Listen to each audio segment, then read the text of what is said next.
সুপ্রিয় শিক্ষার্থী বন্ধুরা আসসালামু আলাইকুম। এই ভিডিওতে আমি ষষ্ঠ শ্রেণীর গণিতের 32 পৃষ্ঠার পাজলটি সমাধান করে দেখাবো। চলো তাহলে শুরু করা যাক। তোমরা বোর্ডে দেখতে পাচ্ছ আমি তোমাদের 32 পৃষ্ঠা থেকে প্রশ্নটি এখানে বোর্ডে তুলেছি। এটা হচ্ছে জ্যামিতিক চিত্র এবং এটা ক নাম্বার প্রশ্ন। ক নাম্বার প্রশ্ন বলা হচ্ছে শ্রেণীকক্ষের ছবিটি পূরণ করতে কতটি টাইলস প্রয়োজন হয়েছে। তার মানে এটা এখানে তোমাদের বইতে তোমরা এই জ্যামিতিক চিত্র এরকম এটার পর ঠিক আবার আরেকটা চিত্র আছে যেটা লাল টাইলস দ্বারা পূরণ করে দেখিয়েছে। হ্যাঁ, এখানে কিন্তু কতগুলো টাইলস কিন্তু অলরেডি দেওয়াই আছে, আবার কতগুলো টাইলস দেওয়া নাই যেগুলো তোমাদেরকে নিজেদেরকে দিতে বলছে। তার মানে এই ক নাম্বারে কিন্তু আমাদের একদম অ্যাকুরেট কতটি টাইলস লাগবে সেটা বলার দরকার নাই। আমরা আপাত বা অনুমান ভিত্তিক আমরা কতটি লাগতে পারে একটা সম্ভাব্য একটা কি দেব ফলাফল জানাবো। এখানে একদম অ্যাকুরেট 100% কতটি টাইলস লাগবে এটা আমাদের এখানে বের করতে হবে না। এটা তোমরা আরেকটু শিওর হয়ে যাবে যদি তোমরা খ নাম্বার প্রশ্নটি পড়ো।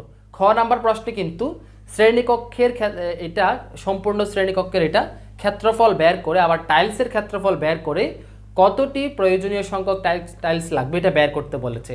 তার মানে তোমরা যদি এখানে যদি অ্যাকুরেট যদি বের করে নাও তাহলে খ নাম্বারে কিন্তু আবার একই বিষয়টা আবার করা হচ্ছে। এই জন্য বুঝতে হবে যে এখানে ক নাম্বারে যেটা দিয়েছে এটা হচ্ছে আমরা অনুমান ভিত্তিক, ঠিক আছে, এটা আমরা অনুমান ভিত্তিক কতটি টাইলস লাগবে এটাই জাস্ট উল্লেখ করব। আবার খ নাম্বারে গিয়ে আমরা একদম অ্যাকুরেট কতটি টাইলস লাগে সেটা জানাবো। তাহলে এখন ক নাম্বারে আমরা এখন এই যে কতটি টাইলস লাগবে আমরা কি করব, বইতে আমরা একটু গুণে দেখব। আমি এখানে যেগুলো এখানে তোমরা ভিন্ন কালার রঙিন কালারের যেগুলো দেখতে পাচ্ছ নীল কালার, হ্যাঁ লালের পরিবর্তে আমি নীল ব্যবহার করেছি। এখানে এই নীল কালার এগুলো হচ্ছে বইতে যেগুলো আগে থেকে পূরণ করা আছে। তাহলে এরকম কয়টি এখানে আমরা দেখতে পাচ্ছি 1টি 2টি 3টি 4টি 5টি 6টি 7টি 8টি 9টি 10টি 11টি 12টি এখানে দেওয়া আছে।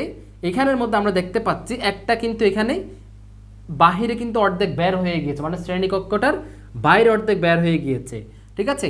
আবার আমরা যদি এখানে আবার অন্যান্য যেগুলো লাগবে সেগুলো যদি এখানে পূরণ করে দেই, মনে করো যে এখানে এক্সট্রা মনে করে এইটা ভরাট করে দিলাম, এটা মনে করো কালো দিয়ে ভরাট করি, এটাও দিলাম, মনে করো টাইলস লাগাই দিলাম, হ্যাঁ টাইলস লাগাই দিলাম। তারপর এদিকে মনে করো টাইলস লাগাই দিলাম।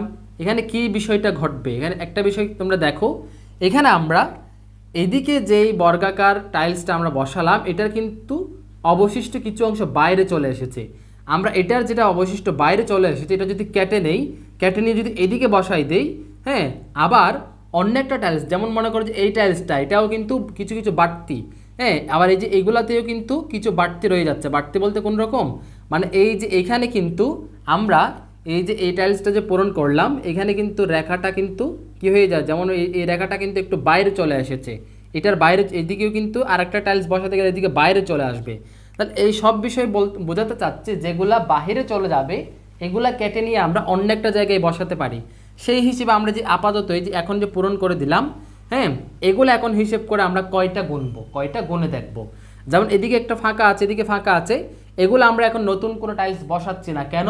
কারণ এগুলো আমরা এই যে বাড়তি যে অংশগুলো আছে, যেমন এটারও একটা বাড়তি আসবে, এটারও একটা বাড়তি আসবে, এগুলো আমরা কিন্তু এই এই জায়গাগুলোতে বসাই দিতে পারি, তাহলে কিন্তু আমাদের নতুন করে টাইলস লাগবে না। তাহলে এখন আপাতত আমরা হিসেব করব কয়টা লাগবে। 1টা 2টা 3টা 4টা 5টা 6টা 7টা 8টা 9টা 10টা 11 12 13 14 15 16 17 18, আমরা কিন্তু 18টা পেলাম। তাহলে এই যে এখানে ফাঁকা জায়গাগুলোতে আমরা আবার 19 20 গুনছি না কেন? কারণ আমরা দেখতে পাচ্ছি এটাতে যেমন বাহিরে এসেছে এটাতেও কিন্তু ঠিক সেম বাহিরে আসবে, এটাতেও আবার একটু বাহিরে আসবে এদিকে। তাহলে এই যে এখানে যে বাহিরে বাহিরে যে আসছে এগুলা নিয়ে তো আমরা চাইলে এই যে এই ফাঁকা ঘরগুলোতে বসাই দিতে পারি। তাহলে এই ফাঁকা ঘরগুলো এই যে এখানে অবশিষ্ট যেটা বাড়তি অংশ যেটা এই বাড়তি অংশটা কেটে নিয়ে ওইগুলো পূরণ করতে পারি, ওই রকম ধরে নিলাম। তাহলে এরকম ধরে নিয়ে আমরা কয়টা পেলাম, 18টি পেলাম আমরা, ঠিক আছে। এবং এটা হচ্ছে সম্পূর্ণ অনুমান ভিত্তিক, এটা কিন্তু কোনো কি না, এটা কিন্তু একদম একুরেট না। আমরা জাস্ট নিজে চোখ দিয়ে হিসেব করে আন্দাজ করে গুনে বসাই দেখলাম যে 18টি টাইলস দিয়ে এই সম্পূর্ণ শ্রেণীকক্ষটি ঢাকা যায়। তাহলে প্রশ্ন যে বলে যে শ্রেণীকক্ষের ছবিটি পূরণ করতে কতটা টাইলস প্রয়োজন হয়েছে, আমরা বলবো যে শ্রেণীকক্ষের কি বলবো, শ্রেণীকক্ষের ছবিটি পূরণ করতে 18টি টাইলস হ্যাঁ প্রয়োজন হয়েছে। প্রয়োজন হয়েছে। এবং তোমাদেরকে আমি বারবার বলছি এটা হচ্ছে একটা অনুমান ভিত্তিক, এটা হচ্ছে কি ভিত্তিক, অনুমান ভিত্তিক, এটা কিন্তু কোনো কি না প্রমাণিত সত্য না, ঠিক আছে। এবং কেউ যদি তোমরা মনে করো যে করতে গিয়ে তোমরা মনে করো 19 পেয়েছো, তাহলেও কিন্তু কেউ কারো কিন্তু এটা ভুল বলার সুযোগ নাই। কেউ যদি 20ও যদি পায়, এখানে 20টি লাগবে দেখাই, সেটাও ভুল বলার সুযোগ নাই। কেন? কারণ এটা হচ্ছে অনুমান ভিত্তিক, ঠিক আছে। তবে বেশি কম বলা যাবে না, যেমন 15টি বলা যাবে না। কেন? কারণ আমরা দেখতেই পাচ্ছি 15টির বেশি লাগবে। আবার মনে করো যে 10টি বলা যাবে না, কেন? কারণ দেখতেই পাচ্ছি এখানে অলরেডি 12টি বইতেই পূরণ করা ছিল।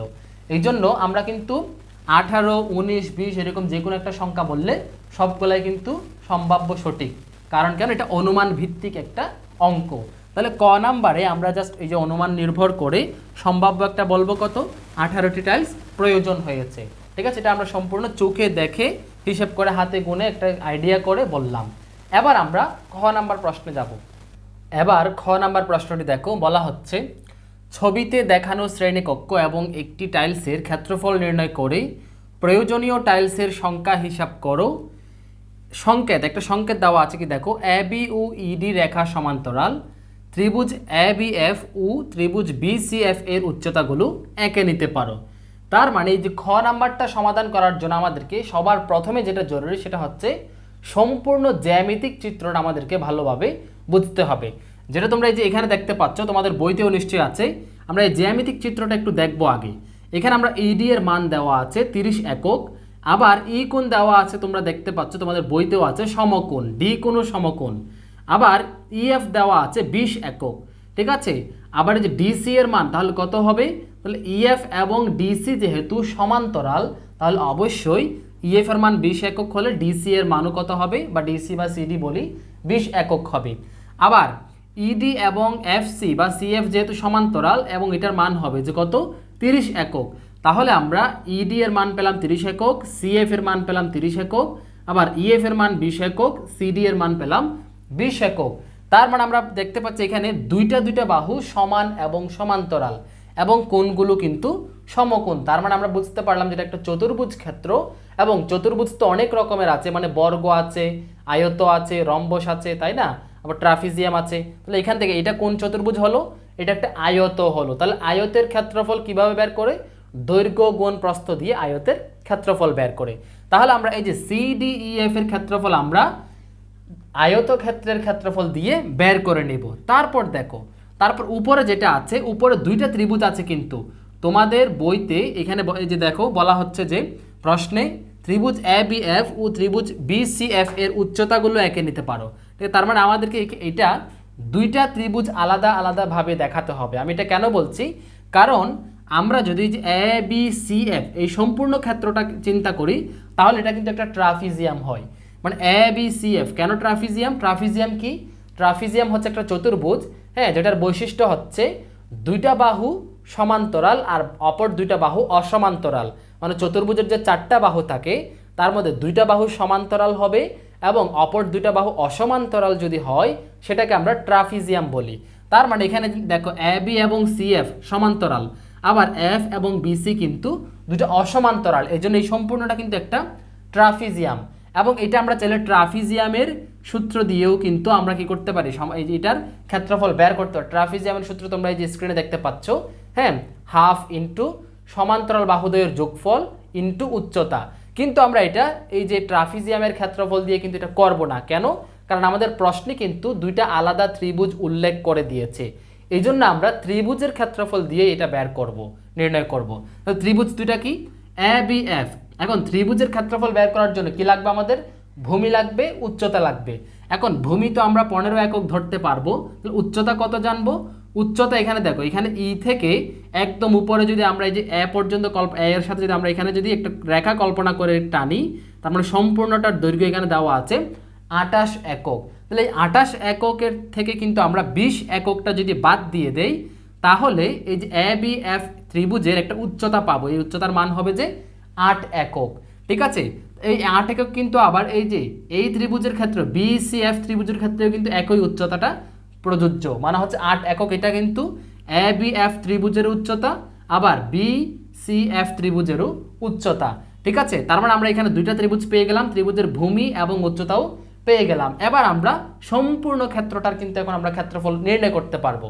এখন আমরা সম্পূর্ণ ক্ষেত্রফলটা নির্ণয় করব, তারপর টাইলসের ক্ষেত্রফল বের করব, তারপর একটা আরেকটাকে ভাগ দেবো। তোমরা দেখো আমি এটা সময় যেহেতু কম যায়, সময় কম যাওয়ার জন্য আমি এখানে উত্তরটা লিখে দিয়েছি। তোমরা দেখো প্রথমত আমরা লিখবো যে এখানে CDEF চতুর্ভুজে ED ইকুয়াল টু 30 একক, EF ইকুয়াল টু 20 একক, আবার CF ইকুয়াল টু 30 একক, CD ইকুয়াল টু 20 একক, মানে যে আমরা এই ক্ষেত্রটার এখন বের করছি। এবার দেখো, সুতরাং CDEF এর ক্ষেত্রফল, এটা একটা আয়তক্ষেত্র, তোমাদের আয়তক্ষেত্র জাস্ট বুঝলে হবে, এখানে উল্লেখ করার দরকার নেই, বুঝলে হবে, নিজে বুঝলে হবে। তাহলে 30 × 20 বর্গ একক, তাহলে 600 বর্গ গুণ করে আমরা 600 বর্গ একক পেলাম। অবশ্যই বর্গ একক লিখতে হবে কিন্তু। তারপর আবার এখন আমরা আলাদাভাবে দুইটা ত্রিভুজের ক্ষেত্রফল বের করব। এখন দুইটা ত্রিভুজের ক্ষেত্রফল বের করার জন্য কি লাগবে? উচ্চতা লাগবে, যেটা কিন্তু দেওয়া নাই। তাহলে উচ্চতাটা আমরা নির্ণয় বের করে নেই। দেখো আবার ত্রিভুজ ABF ও ত্রিভুজ BCF এর উচ্চতা AP ইকুয়াল টু BQ। এখানে AP কোত্থেকে আসলো? আমরা এখানে একটা রেখা, এই যে এখানে কিন্তু একটা কি উচ্চতা একে নিলাম। উচ্চতায় যে দেখো তোমাদের প্রশ্ন বলা হয়েছে উচ্চতাগুলো একে নিতে পারো, আমরা এখানে উচ্চতা কল্পনা করলাম। তোমরা এই যে খ নাম্বার প্রশ্নটা সমাধান করার সময় খাতায় চিত্রটাও অবশ্যই আঁকতে হবে, চিত্রটা অবশ্যই আঁকতে হবে। তোমরা এই যে এবার মনে করো যে আমি এটা খ নাম্বারের জন্য চিত্র এঁকেছি, এবং তোমরা এখানে এরকম উচ্চতা এঁকে দিবে, উচ্চতা এঁকে দিবে, এবং একটার নাম P দিলাম, একটার নাম Q দিলাম। তোমরা অন্য কিছু দিতে পারো, ঠিক আছে? অর্থাৎ এখানে যে 4টা 5টা যেগুলো আছে বাহু, এই যে কোণগুলার বিন্দুগুলোর নাম, এগুলা বাদে অন্য তোমরা X Y P Q, হ্যাঁ এরকম যে কোনো একটা তোমরা দিতে পারো। আমি P Q দিলাম, ঠিক আছে? এই যে উচ্চতা এঁকে নিলাম, এবং উচ্চতার মান আমরা কিভাবে বের করলাম দেখো, এর উচ্চতা AP ইকুয়াল টু BQ। এখন AP ইকুয়াল টু BQ কেন দিলাম? কারণ এই AP এর যেটা উচ্চতা, BQ কিন্তু একই মান, একই কিন্তু উচ্চতা, হ্যাঁ মানে এটা যত উচ্চতা এদিকে যত, এদিকেও কিন্তু ঠিক তত। তাহলে আমরা কি বলবো দেখো, এখন ইকুয়াল টু 28 বিয়োগ 20 একক, মানে 28 থেকে এই যে সম্পূর্ণ 28 থেকে এই 20 একক বাদ দিলে এটার মান থাকে, এটা কত? 8 একক পাচ্ছি আমরা উচ্চতা, মানে AP এর মান 8 একক, BQ এর মান 8 একক আমরা পেয়ে গেলাম। এবার আমরা সহজেই ক্ষেত্রফল বের করতে পারবো, ত্রিভুজের ক্ষেত্রফল বের করতে পারবো। দেখো সুতরাং ত্রিভুজ ABF এর ক্ষেত্রফল সমান, ত্রিভুজের ক্ষেত্রফল কি? হাফ ইন্টু ভূমি ইন্টু উচ্চতা, বা ভূমি ইন্টু উচ্চতা ভাগ 2। এখন ভাগ 2টাকে আমরা ভাগটাকে যদি গুণ করে দেই, সেটা 2 ভাগের 1 হয়ে যায়, দুইটা বিপরীত হয়ে 2 ভাগের 1 হয়ে যায়। এখন আমি ওই যে গুণেরটা দিয়ে লিখেছি, দেখো হাফ মানে 2 ভাগের 1 ইন্টু ভূমি 15। আমরা প্রথমত যে ABF এর ভূমি হচ্ছে 15টা ধরেছি, এবং উচ্চতা হচ্ছে 8। তো কাটাকাটি যে 8কে 4 দিয়ে কাটলে হচ্ছে 4 মানে 2 দিয়ে কাটলাম, 8কে 2 দিয়ে কাটলে হচ্ছে 4, 4 দিয়ে গুণে 8, আর 2কে 2 দিয়ে কাটলে 1, এটা লেখার দরকার নেই। এখন উপরে আছে 15 আর 4, তাহলে 4 আর 15 গুণ করলে কত? 4 15 হচ্ছে 60 বর্গ একক। তার মানে 60 বর্গ একক পেলাম যে আমরা ত্রিভুজ ABF এর ক্ষেত্রফল। আশা করি তোমরা বুঝতে পেরেছো। এবার দেখো আরেকটা ত্রিভুজ, এটার ক্ষেত্রফল দেখো, আবার ত্রিভুজ BCF এর ক্ষেত্রফল হাফ ইন্টু ভূমি ইন্টু উচ্চতা। এটার ভূমি কত? এই যে CF এটা হচ্ছে ভূমি, এটার মান কত? এটা যেহেতু 30 একক, CF এর মানও অবশ্যই 30 একক হবে। তাহলে 30 এই যে হাফ ইন্টু ভূমি ইন্টু উচ্চতা, উচ্চতা কিন্তু 8। এবার কাটাকাটি দিলাম, 4 দুগুণে 8, এদিকে কত? 2 একে 2, তাহলে কাটে এই যে 4 আর 30, 30 কিন্তু লব উপরের সংখ্যা, তাহলে 4 30 120 বর্গ একক, এদিকে অবশ্যই বর্গ একক লিখতে হবে। এবার আমরা কিন্তু আলাদাভাবে সম্পূর্ণটার আলাদাভাবে বের করলাম। এবার আমাদের কাজ হচ্ছে সবগুলা ক্ষেত্রফলকে যোগ করে দেওয়া। এখন আমরা যোগ করব, দেখো সম্পূর্ণ শ্রেণীকক্ষের ক্ষেত্রফল, মানে প্রথমে যে এটা পেয়েছিলাম 600, তারপর এটার আলাদাভাবে যেগুলো পেয়েছি 600 যোগ 60 যোগ 120, তাহলে টোটাল কত হয়? 780 বর্গ একক। এবার আমাদের কাজ হচ্ছে টাইলসের ক্ষেত্রফল। এখন টাইলসটা যেহেতু বর্গাকার, কিভাবে বুঝলাম বর্গাকার? কারণ এখানে এক বাহুর দৈর্ঘ্য, প্রত্যেকটা বাহুর দৈর্ঘ্য 7 একক বলেছে, এই যে 7 একক বলেছে। তাহলে আমরা সুতরাং টাইলসের ক্ষেত্রফল 7 × 7, যেহেতু বর্গাকার ক্ষেত্রের ক্ষেত্রফল বাহু গুণ বাহু, মানে বাহুর দৈর্ঘ্য গুণ বাহুর দৈর্ঘ্য, তাহলে 7 × 7 বর্গ একক হলে কত হবে? 49 বর্গ একক হবে। এবার আমরা সম্পূর্ণ শ্রেণীকক্ষের ক্ষেত্রফলকে 780কে টাইলসের ক্ষেত্রফল দিয়ে যদি ভাগ দেই, যেটা আসবে সেটাই হবে যে প্রয়োজনীয় টাইলসের সংখ্যা। তাহলে ভাগ দিলাম, ভাগ দিলে এখানে একটা দশমিকের মান আসে, যেটা হচ্ছে 15.918। এই 15.918 এটা মানে হচ্ছে 15টা টাইলস লাগবে, এবং এর বাইরে কিন্তু আবার আরেকটা টাইলস থেকে কিছু অংশ লাগবে, মানে আরেকটা টাইলস সম্পূর্ণটা লাগবে না, ওইটার কিছু অর্ধেক। হ্যাঁ, এই যে 918 মানে হচ্ছে সম্পূর্ণ টাইলসের কিছু অংশ লাগবে, ঠিক আছে, কিছু অংশ লাগবে, কিছু অংশ মানে ভেঙে নিবে এরকম আর কি। তাহলে এটাকে আমরা কি বলতে পারি, 16টি টাইলস লাগবে বলতে পারি, মানে মোটামুটি কয়টি টাইলস লাগবে, 16টি টাইলস লাগবে। ওই 16টির মধ্যে 15টা বরাবর মিলে যাবে, আর একটা থেকে কিছু অংশ অবশিষ্ট রয়ে যাবে আর কি, যেটা লাগবে না, ঠিক আছে। এই জন্য আমরা এটা কি বলতে পারি, প্রায় 16টি বলতে পারি, মানে 16টি কি লাগবে, টাইলস লাগবে, 16টি থেকে কিছুটা অংশ কিন্তু টাইলস রয়ে যাবে। এখন এই যে ভাগটা আমি এখানে জায়গা নাই বিদায় দেখাতে পারি না, তোমরা এই যে এখানে স্ক্রিনে দেখতে পাচ্ছ, এটাই হচ্ছে এই ভাগ অঙ্কের সমাধান। তোমরা আশা করি এখান থেকে বুঝে নিবে, ঠিক আছে। এবার আমরা তাহলে এই সম্পূর্ণ অঙ্কটা সমাধান করলাম, তোমরা চাইলে একটা স্ক্রিনশট নিয়ে নিতে পারো, ঠিক আছে। এবার আমি যে বিষয়টা দেখাবো সেটা হচ্ছে যে বিসি এর মান, এখানে একটা বিসি এর এখানে প্রশ্নবোধক চিহ্ন দিয়েছে, এটা কিন্তু প্রশ্নে জিজ্ঞেস করে না, কিন্তু আমরা এখানে চিত্রে দেখতে পাচ্ছি বইয়ের বিসি এর মান কিভাবে বের করবে, এটা একটা এক্সট্রা একটা প্রশ্ন করেছে আর কি। এটা তোমরা আশা করি বুঝতে পেরেছো। এবার আমি বিসিটা নিয়ে আলোচনা করব। দেখো বিসিটা একেবারে সহজ, ঠিক আছে, একেবারে সহজ। আমরা বিসি কিভাবে করব, এই যে খেয়াল করো, বিসি এর জন্য আমাদের আগে কি বার করতে হবে, বিসি এর জন্য আমাদের আগে এই উচ্চতা 8 দেওয়া আছে।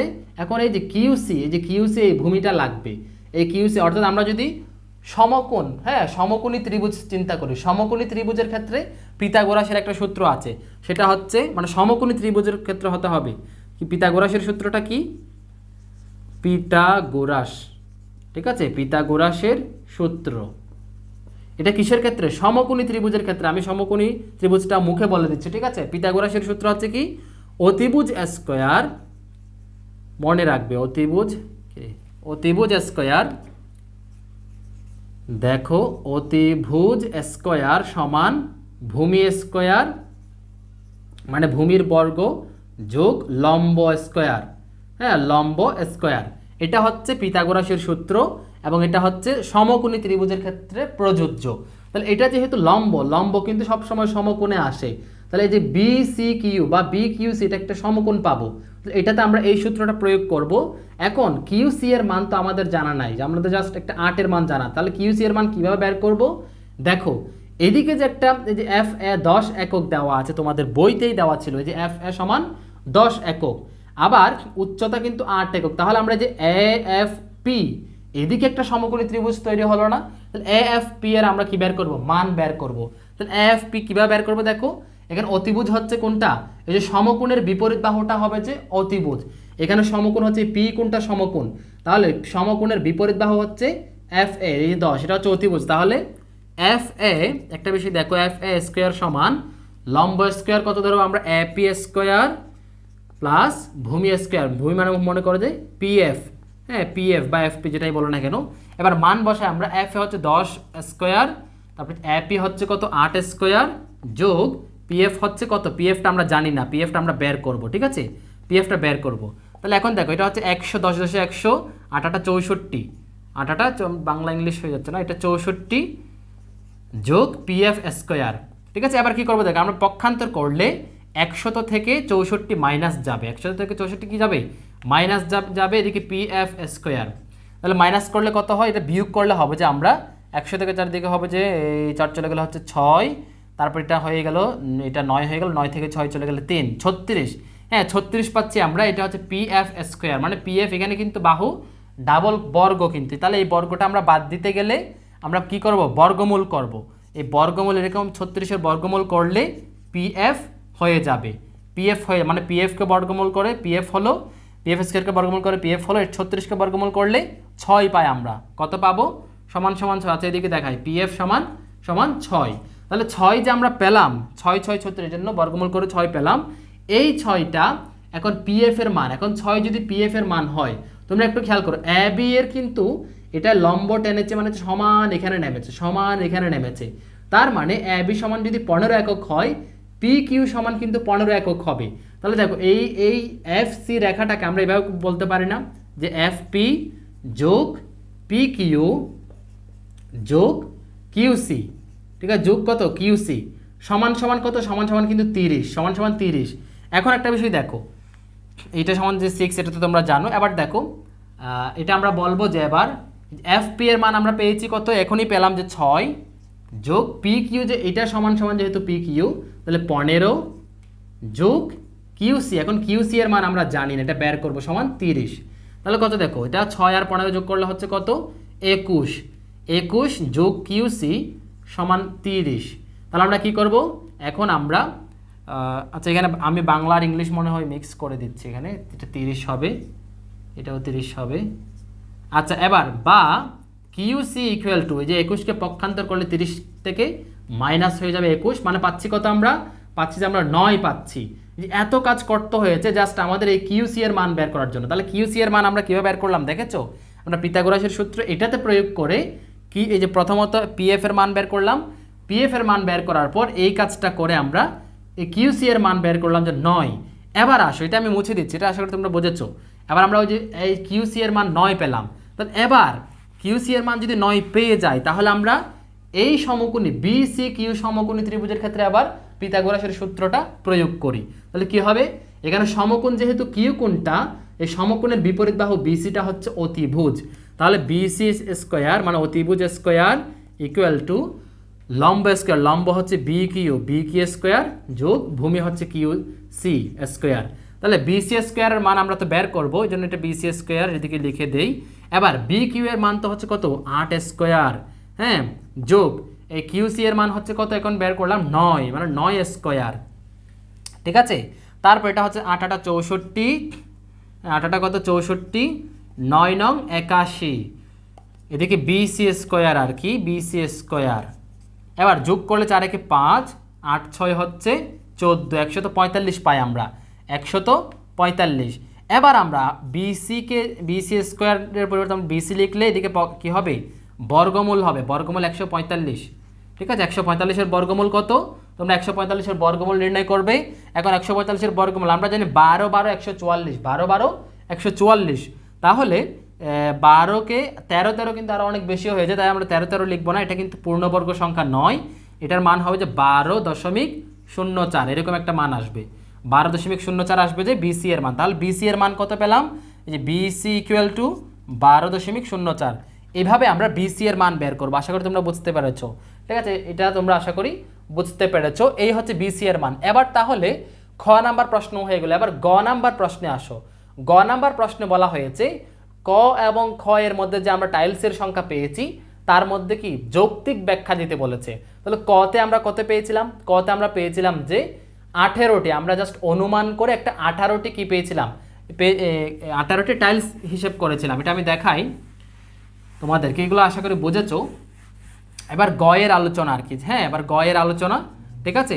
গয়ের আলোচনা বলবো যে আমরা কতে অনুমান ও যৌক্তিক ব্যাখ্যা দেখাচ্ছি, ঠিক আছে। অনুমান নির্ভর করে, অনুমান নির্ভর কথাগুলো কিন্তু একটু এদিক ওদিক করতে পারো, তোমরা নিজেদের মতো সাজিয়ে নিতে পারো। অনুমান নির্ভর করে 18টি টাইলস পেয়েছি, টাইলস পেয়েছি, কিন্তু কিন্তু খতে মানে খ নাম্বারে খতে ক্ষেত্রফল, খতে শ্রেণীকক্ষের ক্ষেত্রফল ও আরেকটা কিসের ক্ষেত্রে বের করেছি টাইলসের ক্ষেত্রফল বের করার মাধ্যমে, হ্যাঁ, মাধ্যমে টাইলস সংখ্যা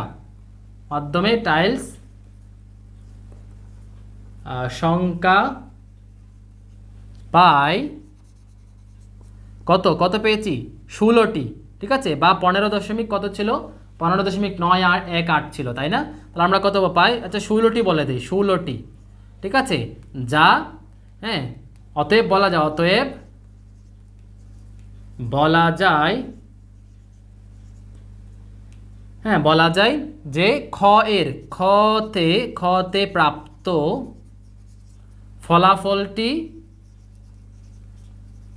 ফলাফলটি কি বলবো, ফলাফলটি বেশি অ্যাকুরেট আর কি। এখন এটাকে বাংলায় কীভাবে বলি, অতএব বলা যায় খতে প্রাপ্ত ফলাফলটি সঠিক মান, ঠিক আছে, মানটি সঠিক মান, ঠিক আছে। তার মানে কতে যেটা পেয়েছি সেটা হচ্ছে অনুমান নির্ভর, এটা একটা আন্দাজে সম্ভাব্য পেয়েছিলাম। কিন্তু খতে যেটা এই 16টি, এটা কিন্তু বরাবর 16টি না, কিন্তু এটা কিন্তু 15.918। তোমরা চাইলে এখানে লিখতে পারো যে টাইলস সংখ্যা পাই 15.918টি।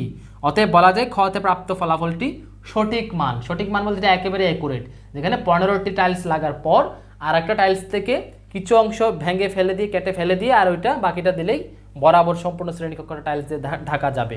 তো এই ছিল 32 পৃষ্ঠার সহজ সমাধান। আশা করি তোমরা বুঝতে পেরেছো। তোমরা আমাকে নিচে কমেন্টস করে জানাও। ভালো লাগলে ভিডিওতে একটা লাইক দিবে, সাবস্ক্রাইব করবে। তাহলে ভালো থেকো, সুস্থ থেকো, দেখা হবে পরবর্তী কোনো ভিডিওতে। আল্লাহ হাফেজ।